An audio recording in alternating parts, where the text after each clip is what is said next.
आज हम बात करने वाले हैं एक ऐसी प्रॉब्लम पर जो आज के टाइम में ऑलमोस्ट हर रिलेशनशिप को अफेक्ट कर रही है। ओवरथिंकिंग। ओवरथिंकिंग सिर्फ सोचना नहीं होता, ये वो प्रोसेस होता है जहां हम बिना प्रूफ के हर चीज का वर्स्ट मीनिंग निकाल लेते हैं।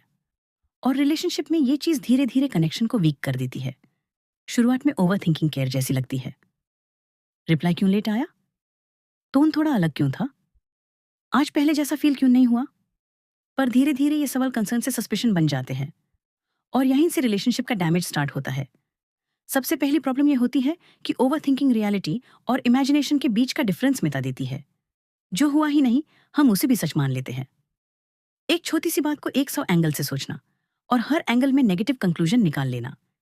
इससे सामने वाले को एक्सप्लेन करना पड़ता है उन बातों के लिए भी जो उसने की ही नहीं। दूसरी प्रॉब्लम यह होती है कि ओवरथिंकिंग ट्रस्ट को वीक कर देती है।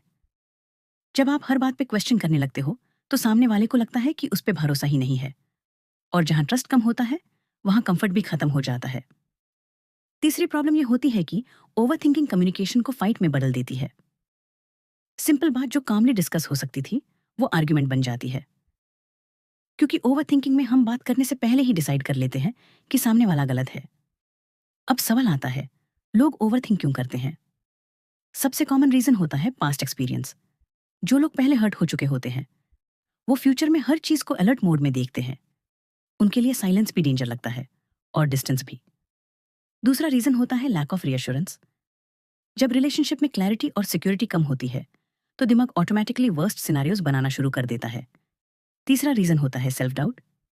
जब इंसान खुद पे कॉन्फिडेंट नहीं होता तो यूज लगता है कि सामने वाला कभी भी छोड़ सकता है, और ये दार ओवरथिंकिंग को और स्ट्रांग बना देता है। अब ये समझना जरूरी है कि ओवरथिंकिंग का मतलब ये नहीं होता कि आप गलत हो, पर यह जरूर मतलब होता है कि आपको अपनी सोच कंट्रोल करना सीखना होगा। हेल्थी रिलेशनशिप में हर थॉट पे रिएक्शन नहीं होता, हर फीलिंग को फैक्ट नहीं माना जाता। वहां कम्युनिकेशन होता है, असम्पशन नहीं।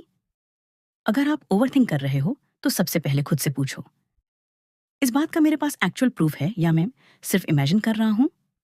दूसरी बात, डायरेक्ट बात करो। गेसिंग गेम मत खेलो। जो फील हो शांत तरीके से बोलो। तीसरी और सबसे इंपॉर्टेंट बात, खुद को इमोशनली इंडिपेंडेंट बनाओ। जब आपकी पूरी दुनिया सिर्फ एक इंसान के अराउंड घूमती है तो ओवरथिंकिंग नेचुरली बढ़ जाती है। रिलेशनशिप इंपॉर्टेंट होती है पर पूरी लाइफ नहीं। याद रखो, ओवरथिंकिंग आपको प्रोटेक्ट नहीं करती, ये आपको थका देती है। और जो चीज आपको मेंटली थका दे वो रिलेशनशिप को भी स्लोली डिस्ट्रॉय कर देती है। सवाल ये नहीं है कि आप सोचते हो या नहीं, सवाल ये है, क्या आप अपनी सोच कंट्रोल कर रहे हो या सोच आपको कंट्रोल कर रही है? और भी अगर ऐसे ही रिलेशनशिप से रिलेटेड टॉपिक पे वीडियो चाहिए तो कमेंट में जरूर बताएं।